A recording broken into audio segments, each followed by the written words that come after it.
एक महत्त्वाची बातमी समोर येते। त्या निमित्तानं आपण आता मुंबईतल्या शिवाजी पार्क परिसराकडे वळतो आहोत। उद्धव ठाकरे यांनी बाळासाहेबांच्या स्मारकाची पाहणी केली आहे। निवडणुकीच्या नंतर उद्धव ठाकरे स्मारकाची पाहणी करण्याच्या निमित्तानं तिथे पोहोचले आहेत।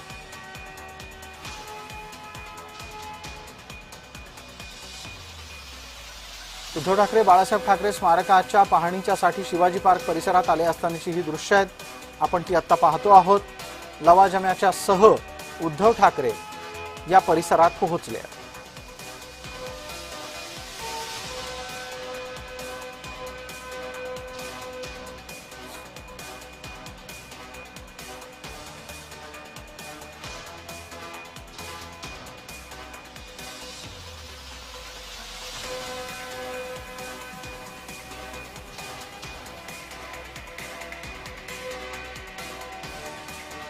उद्धव ठाकरे आता ज्या बाळासाहेब ठाकरे स्मारकामध्ये पोहोचलेले आहेत, अनेक वर्ष झाले तरी पण या स्मारकाचं काम अद्यापही पूर्ण झालेलं नाही। या दरम्यानच्या काळात बाळासाहेब ठाकरे यांचे चिरंजीव असलेले उद्धव ठाकरे मुख्यमंत्रीपदी होते। ज्योत्स्ना गंगणे आपल्या सोबत आहेत। ज्योत्स्ना, माझा आवाज आपल्यापर्यंत येत असेल तर आपण पटकन सांगा, आता उद्धव ठाकरे तिथे का गेले आहेत आणि आणखी किती वर्ष बाळासाहेब ठाकरे स्मारक पूर्ण व्हायला लागणार आहेत? अगदी बरोबर आहे। आपण बघतोय की थोड्याच वेळापूर्वी उद्धव ठाकरे जे आहेत ते बाळासाहेब यांच्या आंतरराष्ट्रीय स्मारक जे दादर या ठिकाणी म्हणजे त्याचं कामकाज सुरू आहे त्या ठिकाणी पोहोचलेले आहेत। एकूण 4 टप्प्यांमध्ये या संपूर्ण स्मारकाचं काम जे आहे ते करण्यात येत आहे आणि त्यातले 2 टप्पे जे आहेत ते पूर्ण झालेले आहेत आणि तिसऱ्या आणि चौथ्या टप्प्याचं काम जे आहे ते युद्ध पातळीवरती सुरू आहे।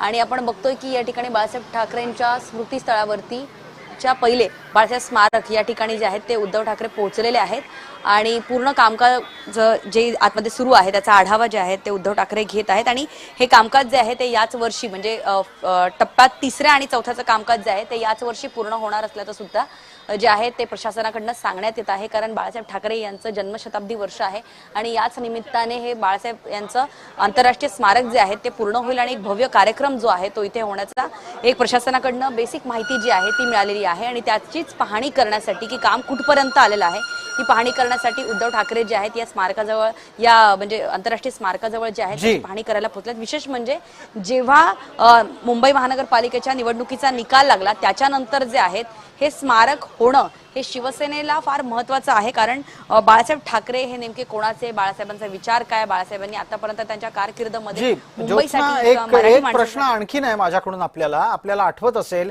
यापूर्वी बाळासाहेब ठाकरे स्मारकाच्या मध्ये पत्रकार परिषद घेत असताना उद्धव ठाकरे असं म्हणाले होते की जेव्हा हे स्मारक पूर्ण होईल त्यावेळेला जो कोणी सत्तेत असेल त्याला बोलवलं जाईल। आता जर समजा महापौर महायुतीचा झाला असेल तर महापौर महायुतीचा या स्मारकाच्या कार्यक्रमाला बोलवलं जाईल का?